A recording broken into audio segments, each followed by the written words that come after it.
Hi all, welcome back to my channel. ಇವತ್ತಿನ recipe ಬಗ್ಗೆ ಹೇಳೋದಾದರೆ, ಮನೆಯಲ್ಲಿ ಯಾವುದೇ ರೀತಿಯಾದ ತರಕಾರಿ ಇಲ್ಲದಿರೋ ಟೈಮಲ್ಲಿ ಈ ಥರ ರೆಸಿಪಿನ ಟ್ರೈ ಮಾಡಿ. ಖಂಡಿತ ಎಲ್ರಿಗೂ ಇಷ್ಟ ಆಗುತ್ತೆ. ಹಾಗಿದ್ರೆ ಬನ್ನಿ ರೆಸಿಪಿನ ಸ್ಟಾರ್ಟ್ ಮಾಡೋಣ.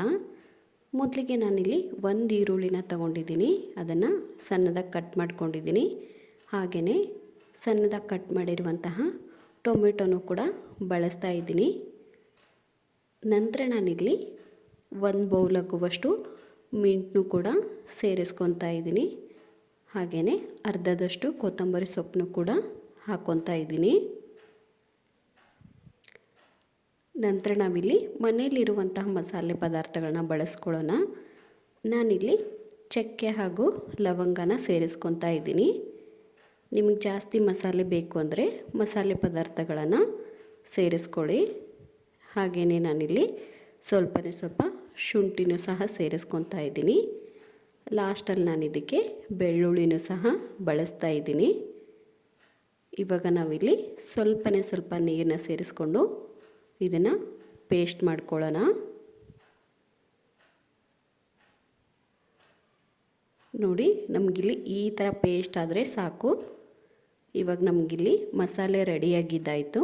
ಇದನ್ನು ಪಕ್ಕಕ್ಕಿಟ್ಟು ಒಗ್ಗರಣೆ ಕೊಟ್ಕೊಳ್ಳೋಣ.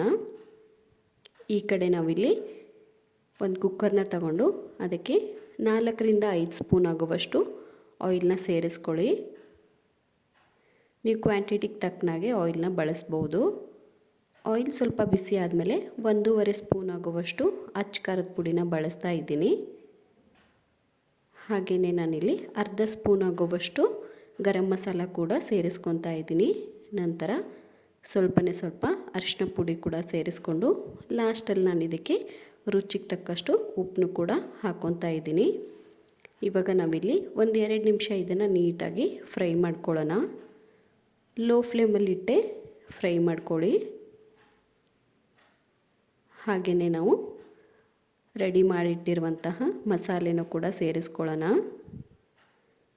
ಇವಾಗ ನಾವು ಹಾಕಿರುವಂಥ ಮಸಾಲೆ ಮತ್ತು ಕೊಟ್ಟಿರುವಂಥ ಒಗ್ಗರಣೆನ ನೀಟಾಗಿ ಮಿಕ್ಸ್ ಮಾಡಿಕೊಂಡು ತಿರ್ಗಾ ನಾವಿಲ್ಲಿ 1-2 ನಿಮಿಷ ಇದನ್ನು ಬೇಯಕ್ಕೆ ಹಾಗೆ ಬಿಡಬೇಕಾಗತ್ತೆ.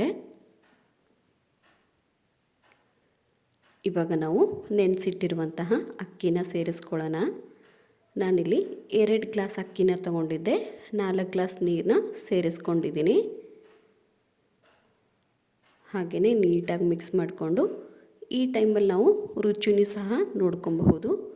ನನಗಿಲ್ಲಿ ಉಪ್ಪು ಸ್ವಲ್ಪ ಕಡಿಮೆ ಆಗಿತ್ತು. ಉಪ್ಪನ್ನು ಕೂಡ ಸೇರಿಸ್ಕೊಂಡಿದ್ದೀನಿ. ಇವಾಗ ನಾವು ಲೋ ಫ್ಲೇಮಲ್ಲಿಟ್ಟು ಲಿಡ್ನ ಕ್ಲೋಸ್ ಮಾಡಿ 1 ವಿಜಿಲ್ನ ಕೂಗಿಸ್ಕೊಂಡ್ರೆ ಸಾಕು. ನಮಗಿಲ್ಲಿ ತುಂಬಾ ರುಚಿಯಾದ ರೈಸ್ ರೆಡಿ ಆಗುತ್ತೆ. ನೀವಿಲ್ಲಿ ನೋಡ್ತಿರ್ಬೋದು, ಆಲ್ರೆಡಿ ನಮಗಿಲ್ಲಿ ರೈಸ್ ರೆಡಿ ಆಗಿದೆ. ಇವಾಗ ನಾವು ಇದನ್ನು ಈಸಿಯಾಗಿ ಸರ್ವ್ ಕೂಡ ಮಾಡ್ಕೊಬಹುದು. ಸೊ ನೋಡಿದ್ರಲ್ಲ ಫ್ರೆಂಡ್ಸ್, ಇವಾಗಲೇ ಹೋಗಿ ರೆಸಿಪಿನ ಟ್ರೈ ಮಾಡಿ ಹೇಗಿತ್ತು ಅಂತ ಕಮೆಂಟ್ ಮಾಡೋದನ್ನು ಮರಿಬೇಡಿ. ಇದೇ ಥರ ನನ್ನ ವಿಡಿಯೋಗೆ ಸಪೋರ್ಟ್ ಮಾಡ್ತಾಯಿರಿ. And thank you for watching.